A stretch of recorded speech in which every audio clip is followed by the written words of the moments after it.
Okay, so as you can see, it says Square Go Films. We have a podcast called Square Go Films, so this is a bit different departure from us because normally we are just in a crummy studio that stinks and not with an audience of people. So Square Go Live. Yeah. Round of applause for yourself. Thanks for joining us.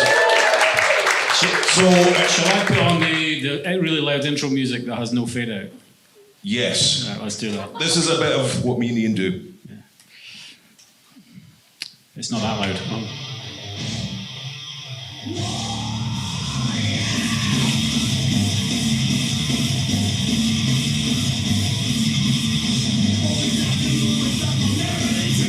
There we go. Is that it? Yeah, that's it. That's disappointing. I know, it's just it's a heavy cut. Right. Ladies and gentlemen, Robbie Davison on guitar there.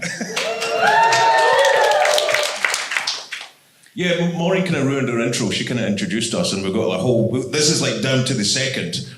Thanks, Maureen. Merci beaucoup. Merci buckets, as they say in France. So yeah, my man to my left, Ian Money Gordon, amazing filmmaker, the one-man studio, also 1/3 of Square Go Films. There's my intro for Ian. Well, Robbie's my kind of brother from another mother. He's my high school sweetheart. We were at Balweary High School together.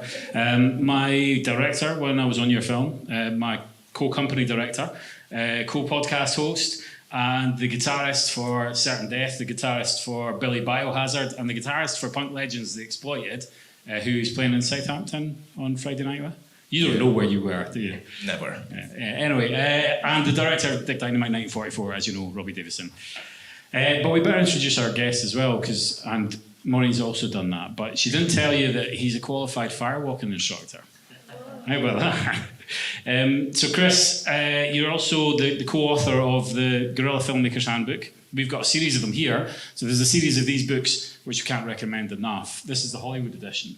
I don't know why I picked up the Hollywood edition. Because it's closest to you. Yeah. And also, you're what we like to call a legit filmmaker, having made real legit films. Yep. And perhaps most legit of all, you've just been Splinter Unit Director on Mission Impossible, Dead Reckoning, Final Reckoning. Yeah. Nice. Thank you. So yeah, we're going to unpack that in a bit.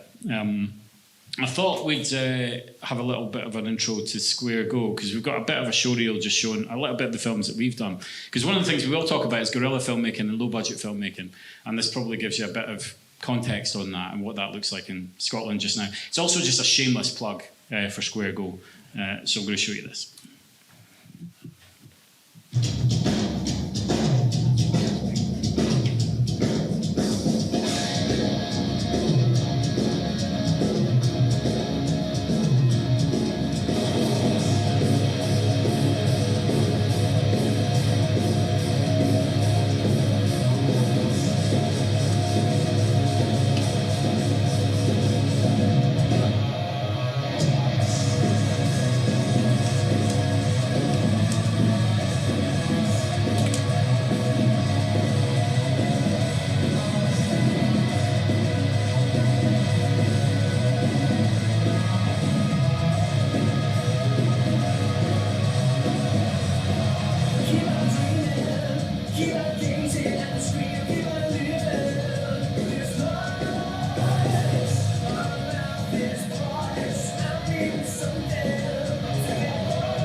I don't remember making any of those movies.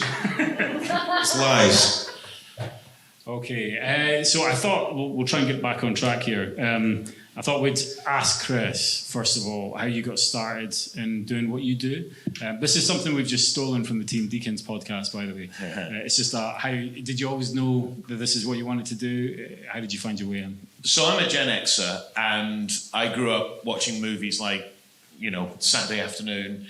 And I thought that movies were made by magicians in this magical kingdom called Hollywood over on the other side of the planet. And I didn't quite know how they were made. And I saw a documentary about the making of Star Wars. And that's when I realized that there were people on the other side of the camera. And I got really enchanted by that. And when I was at sixth form college, I think this is a really important distinction, is I made a friend who, up until that point, there was nobody I could talk about Star Trek for 24 hours straight without people thinking I'm weird. But my new friend would talk about Star Trek non-stop, and John Carpenter and all the other things. And we had this passion of genre movies, and we decided that we'd make a film that summer, a zombie movie. And he kind of ended up not being a big part of it because it's hard work, and he was quite averse to that. But I loved burying my friends in my mum's cabbage patch at 2 in the morning and waking up all the neighbours. We did some pyrotechnics once. We took out the whole street with the lighting. It was we never got caught, which is an important point. And I made this zombie movie that is no more than a series of how many ways can we dispatch a zombie in extremely bloody ways. It was very, very low tech, but a huge amount of fun. And I premiered it at my college one lunchtime. And because I'm quite a gifted artist, like most people at that age, I was good with a pen, and I was able to do these really good horror drawings, which I discovered if you use a Xerox machine, you can make them twice as big. And I did this marketing campaign that I didn't realize at the time was actually quite brilliant. I just thought this is what you did. So, of course, everyone at the college rocked up. And again, so many low-budget kind of turn your problem into an asset. We couldn't have synchronized sound. Because did you shoot on it was Super 8? Yeah. So we had just a projector, no sound. So we would do the sound live on synthesizers. And I had a friend who was in a band, just like yourself, and he'd go dun dun dun dun. and literally 700 people would go into the air as a zombie appeared or a head exploded, and it just was an immediate sensation. It was at that moment that I went, I can't. At that point, I was going to be a paleontologist because I love dinosaurs. I was like, that's done. I'm now going to be a film director. Didn't know what that meant. Went home to my parents and said, I know my brother's really academic and smart, and I was supposed to do that, but I'm going to be a film director. And luckily, they went, okay, don't know what it means, but okay. And so that's how I'm still chasing the dragon of that very first screening, because nothing's ever come close to that moment of shock and awe for myself as well as the audience. Yeah. And it feeds very deeply into... Later in life, I made a short film as a tactical attempt to win the Oscar for Best Short Film, and got very, very close, got right to the nominations. And but what I discovered when I made that film, because it's a film... Again, it's weird how film and art works, because it's a film about bereavement, and it was only at the premiere that I realised I'd made a film about my own dad's death. Right. I was like sitting in the audience going, oh my God, this is about my dad. And my mum's in the audience, and I'm like, how am I going to tell my mum I've made a film about, her husband dying, and I hadn't realised. Let me just finish the point. One of the things that happened in America, particularly when I screened the film, is that people in the audience would come to me afterwards and they'd get hold of me and say, oh my God, I need a copy of this film. I've got to show it to my mum or my sister or my brother, because it will make sense of what happened to my mum, my dad, my brother, my auntie, because it dealt with bereavement in a particular way that was optimistic without being too optimistic. And it's that amazing thing that we have the capability to give another person not directly connected with us an emotional, a vicarious, even an educational experience. Like, people learn stuff when we watch drama, and some people, it will really profoundly change lives. Even Dick Dynamite, I'm a big proponent of Texas Chainsaw Massacre, and at that end of the spectrum as well. And it's really intoxicating. And what I think is really important, and that's why I suppose this is important even for you guys, I'd love your thoughts on it, but to be present when art is created and performed and consumed. So we're creating a little bit of art now, whatever you want to call it, and you guys are receiving it, but there's a magical interplay between the two. And it's one of the things I always say to filmmakers, always be present at your own screenings, because you will get something you cannot explain from the audience. And that goes, 100,000 years back to when we were all sitting in a cave telling stories. Yeah. We're genetically programmed not just to tell the story, but to receive the story and to be present when our story is received as well. Yeah. It's all part of the cycle of why we all get switched on by it. Yeah, I finished my first feature in March 2020. So I was just, I was busy uploading it to Film Freeway and thinking, this is going to be great. I'm going to get it out there. And all of a sudden the pandemic started. And within about 3 weeks, I was working from home and I was thinking, nobody's ever going to see this film. Yeah. And I'd been working on it. It was such a small production. I'd been working on it in, what felt like virtual isolation and not really talking to anyone about it. And that seemed okay when I was working on it. But all of a sudden, I felt this really weird kind of feeling of there's going to be no correspondence with anyone now. I'm not going to have an audience that receives this and then, communicates with me about it. And suddenly I realized that that's something that I had needed or I had been wanting throughout that process. And it did eventually get screened and stuff like that. But I had that sudden feeling of I didn't realize this was such an important part of the filmmaking. Yeah. And I think as writers, it's really important to allow yourself that experience when your stuff actually makes it to whether it's theatre or a podcast or an audio drama, whatever it is. Be present in some capacity when it's consumed, because you will learn so much about what you've done, and it will also feed the soul. And God, the soul needs feeding in this industry, because there's great deserts of being alone and in self-doubt, and then you have this amazing oasis of when it's concluded and we all celebrate, and you want to stay in the oasis as long as you can. Mm-hmm. Yeah. I was just going to ask, you said it was a tactical, I'll go back a wee bit, a tactical attempt to get the Oscar. Yeah. What did you mean by tactical? So I made these 3 feature films in the 90s and early noughties, and that's what, this book came out of. It was like, I was sitting in a prison cell going, I've got to write a book about this. You wouldn't believe what happened to me when I made a film.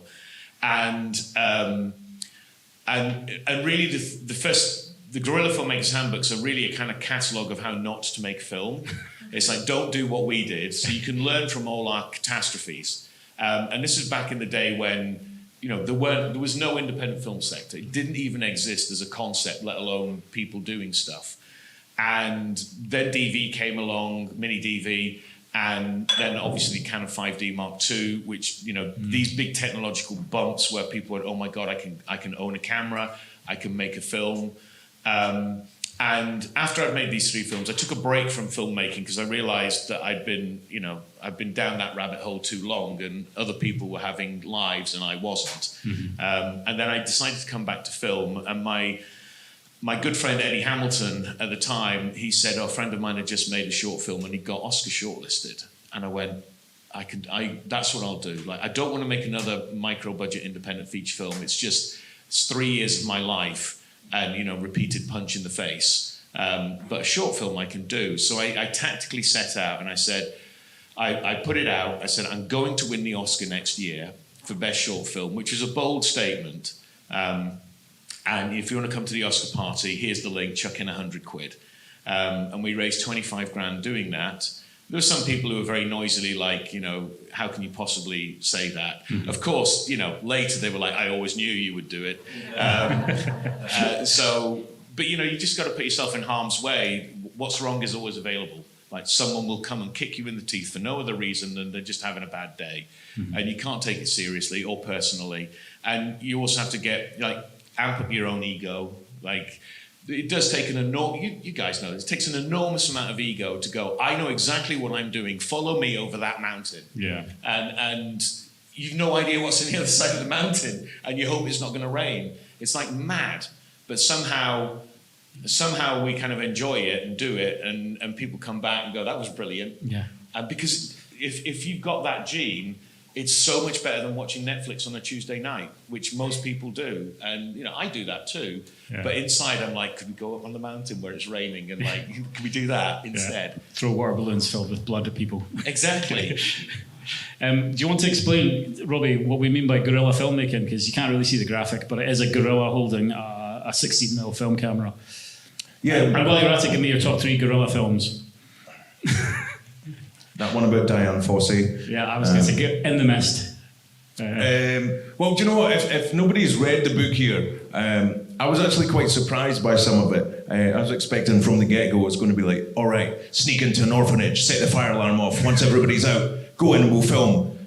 But there's actually a surprising amount of like real professionals in there. And one of the things I had looking through it, I was surprised about was how relevant a fax machine was back in the day. So I'm going to sack off my email and just get my dad's old fax machine out to make it in Hollywood. Jokes, obviously. But what I was surprised about was the amount of official people in there talking about like, oh, you need to do this and you need a lawyer for this, that, and that. And unfortunately, I know all this stuff, which is crap. If you're a creative, you just want to do the creative fun stuff. And there is all the bogus lawful stuff you've got to do as well. But that aside, so there's some names in there that obviously back in when this was written, they weren't as famous as they are now. And I was just wondering, there's like Christopher Nolan's in there, Matthew Vaughn, and I was wondering at the time, did you know or think they are going to go on to become like super duper filmmakers? Well, Matthew Vaughn always had an aura of, he was going places, and we just got him. I think it was just after Lock, Stock. And he was in Prep on Snatch, and Chris Nolan was just in a cafe with Emma, his wife, and they just made this really weird little film called Following for £3,500. And I mean, his story is it's really, really remarkable how he made that leap, because he'd. One of the things I think, if we want to make something, like we can copy other people's stuff, and we have the technology, and we have, we've got After Effects, and we can make amazing looking stuff. But in some ways, that's not what people are looking for. What they're looking for is a diamond in the rough. They're looking for a unique voice, a unique take, the ability to weave a story, the ability to work with actors. All of these are not massively budget dependent. So they're looking for that quality. And what Chris Nolan did is he said, I've made this little film, it's 65 minutes long, it's in black and white, and it's kind of a weird story told non-linear, and people watched it and went, that's really strange, but I can see there's something in there. Have you got anything? And he literally pulled out of his back pocket, I've got this, a thriller told backwards called Memento. And we're like, a thriller told backwards, how do you do that? And Newmarket read it so he gave it to Newmarket on the Friday, they read it over the weekend, and it was greenlit on the Monday. And all of that is about knowing what you want to do and being ready for it. Mm-hmm. That's one of the key lessons, because you know what it's like. You make a film, it's like you get to the end and you're spiritually, financially, emotionally bereft. Like there's nothing left of you. And then you meet the sales agent, but that's a whole other story. But really, you want to be in a position where you've got the next thing lined up that aligns with what you're known for by your previous work. So if you've made a really intense drama about domestic violence, you want to be taking that to 5 million budget. And because what will happen at film festivals is big name stars or agents will see your kind of really diamond in the rough film and go, who is this person? Could this be the next Chris Nolan? And you want to be available and ready to go, not only am I the next Chris Nolan, but I've got this prepared, and it's in this, like, you don't want to make a horror movie and then pitch a romantic drama, because people go, that's weird. We don't understand how to pigeonhole you. And none of us want to be pigeonholed. We can all do all sorts of stuff, but unfortunately we exist in a universe run by capitalism. So we have to kind of, to some degree, play by their rules. But I mean, there are so many people in the book that have really gone on to do amazing things, and others who, haven't, and you wonder why, and would love to see them get an opportunity. Yeah. Chris Nolan famously didn't go to film school. Yeah. And, well, that's not entirely true. is that Well, he kind of went on a media course. Yeah. At university. He joined the Film Society or something when he was Yeah. there, didn't he? Yeah. What I was going to ask was, we often ask our guests this about whether or not they've had formal education in film and film training, and obviously there's a lot of knowledge, there's a lot of things that people probably should know about story structure, about rules about how to compose shots and stuff like that. So where do you stand on how important that training is, and where the line exists for experience just becomes a bit more important? You should just go out there and do it. So I teach at a lot of film schools, and I think film schools are generally full of very, very well-meaning people with students who want to learn lots, and I absolutely think it has its place, but it's very dependent on the person. And for me, it comes down to if you're the kind of person who can create your own peer group by just going and talking to people, you absolutely don't need film school. Because film school is about the peer group. It's not about the learning. You go on YouTube. Like, it's all there. It's not as much fun, but it equally doesn't cost you 2 years of your life and, I don't know, 50 grand, with which you could also make an independent feature film and make your money back. So, on one level, I think they're a great place. If you're 19 and struggling socially, then it's probably a good place to go and talk about Stanley Kubrick for, 2 straight years. But for me, I left my film school halfway through because I kept hearing the word no. I'd say, can we do this? And they'd go, no. And I left, and within 6 months, I was shooting my first feature film with Harrison Ford's kid brother and blowing shit up in North Wales. I'm having a great time. It's a terrible movie. Don't ever watch it. The trailer's great, but the movie, no. And that was my film school. And, I remember our first production meeting the day before shooting. We'd rented this cottage in Nantwich in Cheshire, and it's astonishing there were no babies came out of this movie because there were 28 of us living in one house as high-pressure 20-year-old kids. Oh my God! And I was 21 at the time, and I said, "So anybody who's the oldest person here? I'm 21, and nobody beat me." I was like, "Oh my God, we're in trouble." Who's been on a film set before? No hands went up in the air, and this is back in the day when it was a film camera, where you'd say, here's the camera, here's a roll of film, load it. Like now it's like eject the card, copy it on your computer, but load a roll of film stock. How do you do that? So we really had to learn at the coalface. And it was an amazing experience of being dropped in at the deep end, repeatedly getting arrested. We found ourselves in a nuclear bunker at one point that even the people who ran the nuclear bunker didn't know it was a nuclear bunker, which is why they let us in to do some filming. And then the MOD came up and said, this is a MOD site. You're not allowed in here with cameras. We still blagged another hour and got the shot. I think the graphic behind this is actually quite relevant to this, Robbie. You can maybe talk about this. This is how we used a location in Brayfoot, which is in Fife. Remember this? I think so. So that place was an old World War II battery and completely overgrown, strewn with rubbish. So, we went at it with a few days and Guerrilla Filmmaking style actually blagged a sponsorship by Dulux. So I'm sponsored by Dulux, and we repainted it after spending days cutting it down, tidying it up. This is how Robbie makes films. Not only does he film without permits, but he gets a sponsorship to actually paint the set as well. But then some little shits went and graffitied it with their own paint for the next Well, shoot. you can see that in the background, what we did is we made the canvas nice and blank for them, so they came straight back again, and they were like, this is fantastic. Put my tag up. I was going to say how we're doing for time. Is Maureen there? Because we've kind of... Is Maureen there? She disappeared? She has disappeared. That's a good sign. That means we could just, go on. So the rule is we're fine for time. We're guerrilla filmmakers. Until they throw us out, we're good. So we've also... I had some notes. We've also filmed in nuclear bunkers as well. Yeah. 2 nuclear bunkers that you filmed in. And these were places that were kind of disused, but they had caretakers. Yeah. So there were people that sort of said, look, as long as it's okay with the owners, and if we make a few quid, then that's great. So they weren't the safest places to be, but they look fantastic on screen. and also three airfields. One of those was also abandoned as well, and a giant grain silo, which was like an amazing place. Again, just had a caretaker because it's a disused grain silo that was never used. This was another thing we did at a location. You can't really see the graphic. But I'll show you afterwards if you're interested.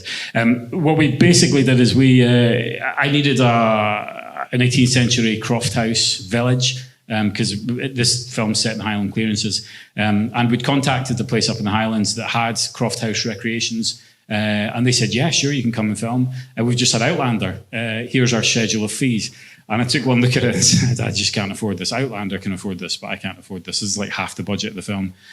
So I went to Dobby's, spent 17 quid on stones, on chips for the garden, and I made these little miniature croft houses and thatched them with jute, basically like string fibres, and then put the miniatures in the scenes. So it's just, I mean, these are like things that people have been doing since the beginning of filmmaking, but it's forced perspective model. Perspective model. Yeah. But I think that's one of the key things for guerrilla filmmaking is with a Hollywood movie, it was just like, oh, we have a problem, chuck money and the best person for the job at it. With a low budget, you're like, okay, you've got to be creative. You've got to use your mind and be like, all right, we can't afford that place. So we build our own. And then this one, you're not just getting one croft house. You've got half a dozen. And I also had to hide the sheep because you can't have sheep in a film that's set at the beginning of the Highland clearances. I think it's a really important point to mention because, you have, not everybody has the skill set to do that and After Effects and don't be intimidated by any of that, by the way. There's always somebody you can convince to help you out.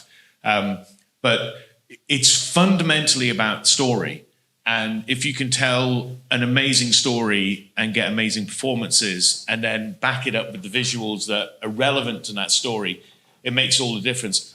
I always think about a story from the third film that I made, a third feature film, which was shot in Glasgow as well as Ealing, as well as set in Glasgow. And in the script, there was a dawn raid, which is loosely based on my dawn raid, when that's a whole other story. We don't have time for that. But in the script, it said six police officers smash the door in, burst in and arrest everybody. And we're like, we can't break the door. So we kind of said, from round the corner, we hear the sound of the door being smashed in and 6 police officers come in. And then we're like, okay, well, the costume designer was like, we can't hire 6 police uniforms. 3 police officers come charging around the door. And then the budget was getting stretched. 3 plainclothes police officers burst in. And then eventually we went to, one character says to the other, do you know what happened yesterday? We got a dawn raid. But it served the story. Like, we don't always have the resources to do the first imagination of what we want. But if we need it for a story, to create the narrative, there is always a way to do it. And even in the worst case scenario, it is one character says to the other, this is what happened. And we don't want to do that, but we have massively limited resources.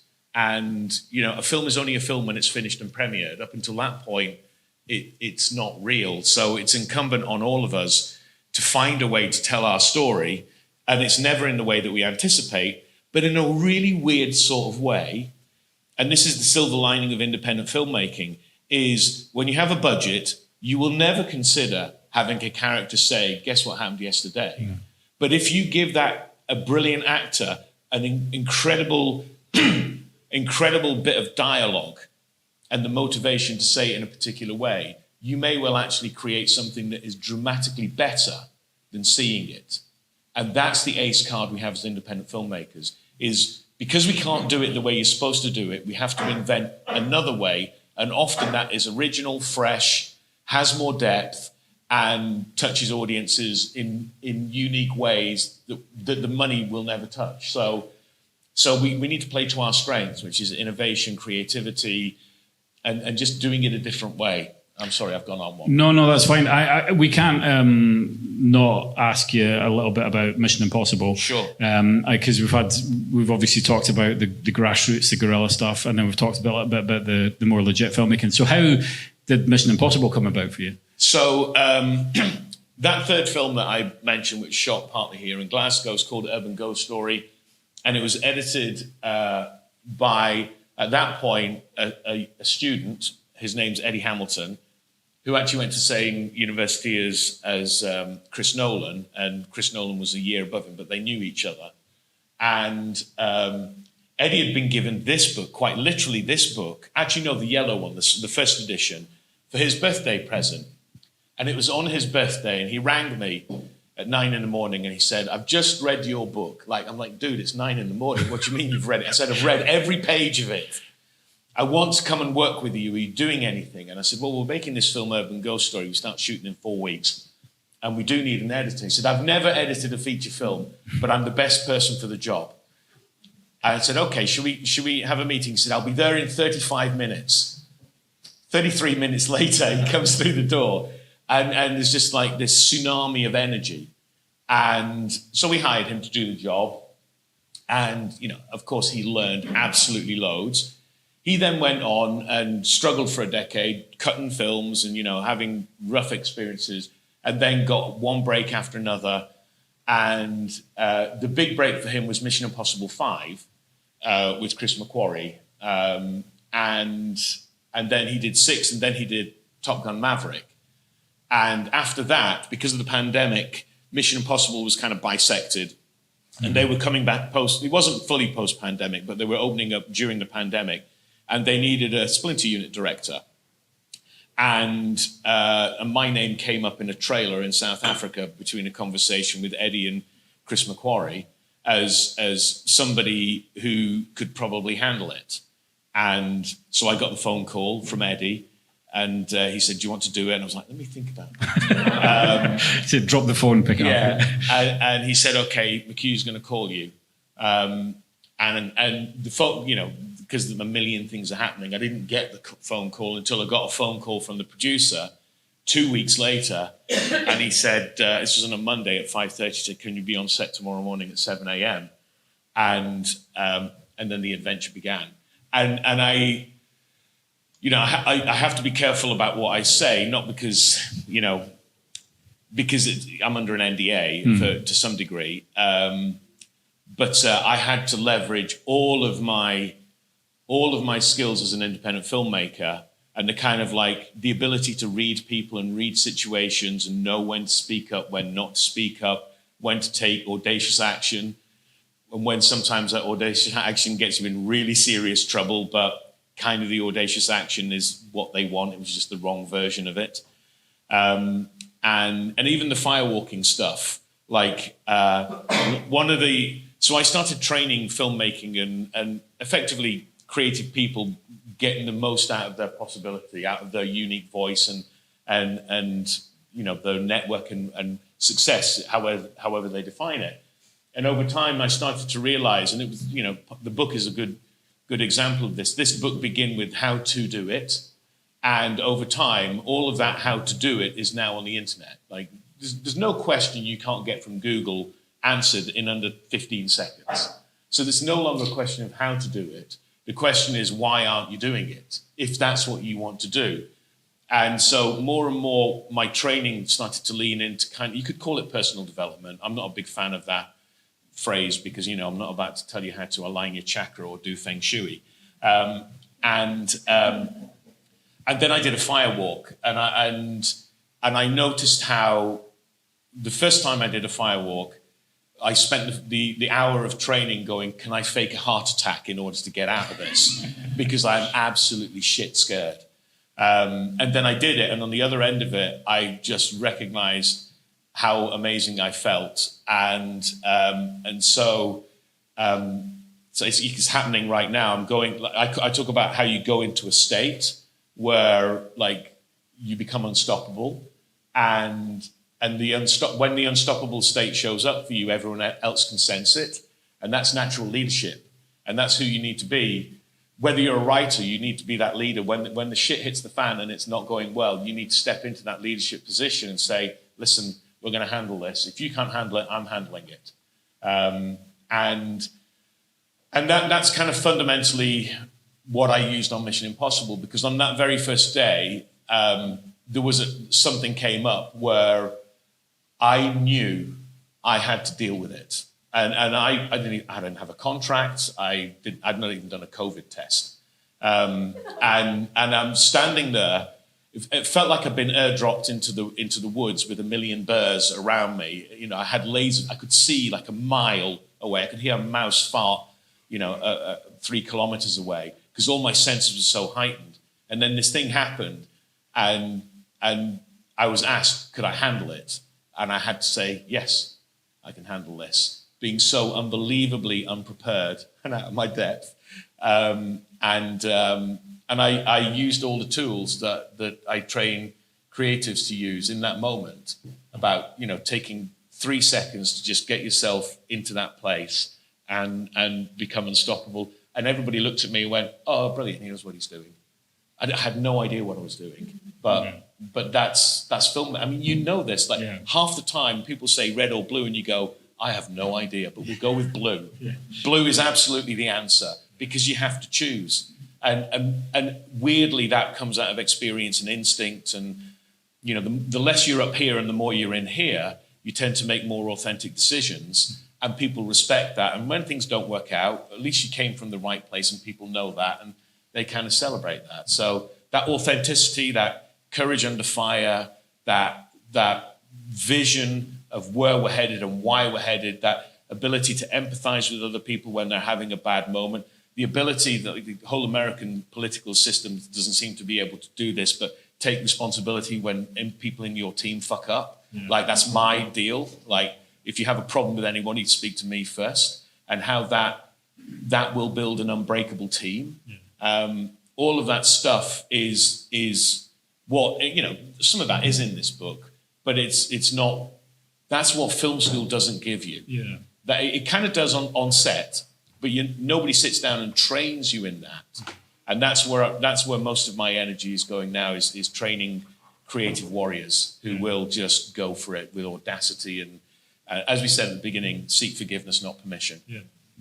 Cool. Now, one of the things we normally do on the podcast is ask the panel to recommend things. So we ask for our top 3 in a genre or a subgenre or something like that. I thought we'd try and cram a tiny little bit of that into this, and I asked these guys to give me a recommendation for a script that they think everybody should read, that you can learn a lot from. Robbie didn't give me one, so I've put one down for you. You can. Thanks, mate. Yeah. A normal answer would just be Samurai Cop for every movie ever. It was so nearly Samurai Cop. Dude, is it Lethal Weapon? No, that's what Chris said. Because Samurai Cop is just like a really, really, really terrible. Samurai Cop was, it really only came about because of Lethal Weapon. Yeah. Have you seen Samurai Cop? I have not. You must. It's the best film, worst film it's ever. On my list immediately. So Lethal Weapon, you said it's very percussive script, very it hits a lot of beats a lot, and it doesn't let up, does it? So I think whether you like Lethal Weapon or not, or Shane Black, and it's an aged screenplay. It's kind of sexist and a bit problematic in many ways.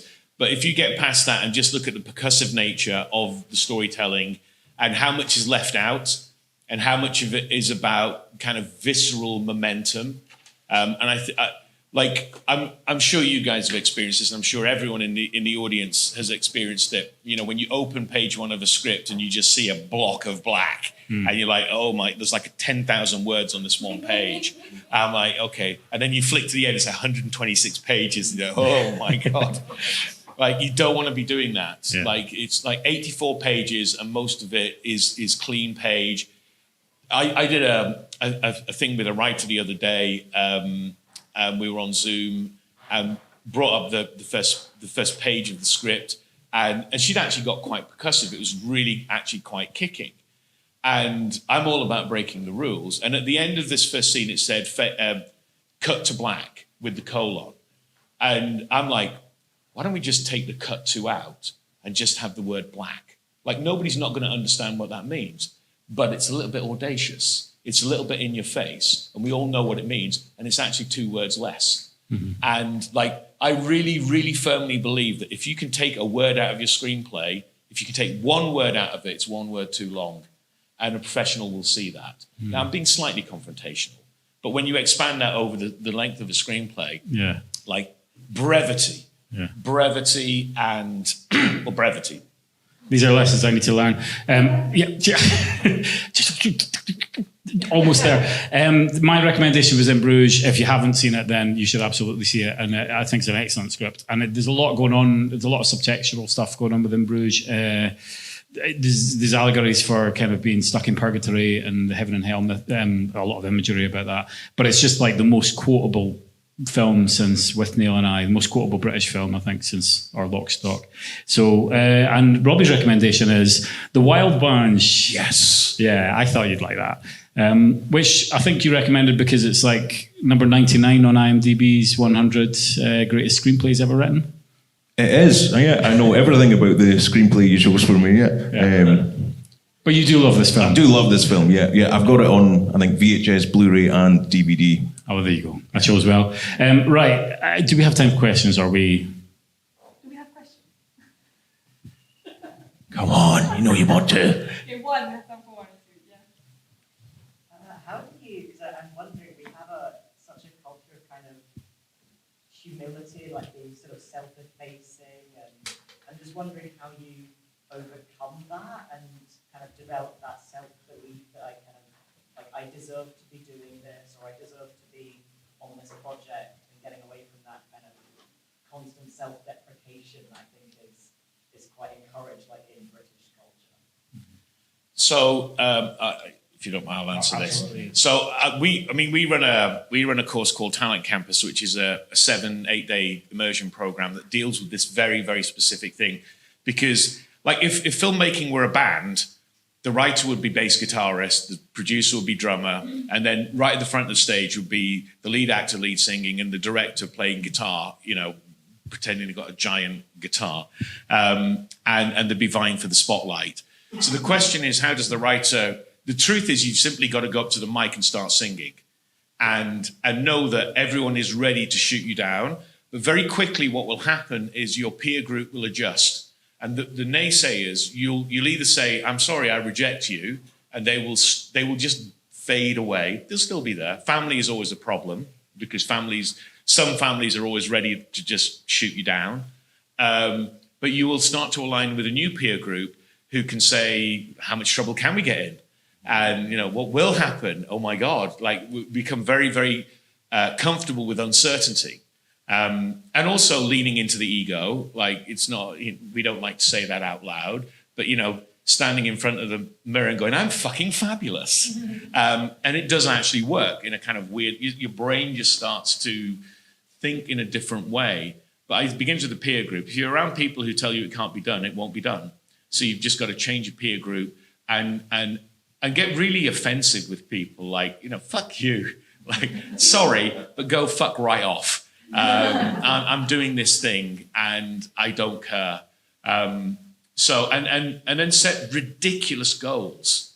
I mean, look, Maureen's over here, like, about to buy a film studio, like her second one, like, and it's just by having really audacious goals and then owning that and stepping into it. And most people will see, even if they don't say it out loud, they'll quietly say to you, I think you're awesome. And, but, they've got it in Australia with tall poppy syndrome. It's all around the world. There's what's wrong is always available. And they're not wrong. You are mad. Like, it's totally bonkers, this. Like, you should not do it. You should get a job as an accountant, get a good pension, and retire and die. And that's what most people do. I want to go skidding into the grave at the end saying, thank fuck it's over. And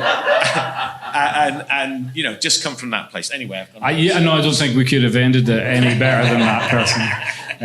So I think all I have to do is thank you guys for being an awesome audience, and thanks very much to Chris for thanks for being all great of his hosts. wisdom. Yeah, and thanks, Robbie. Thanks for being here. Thank you.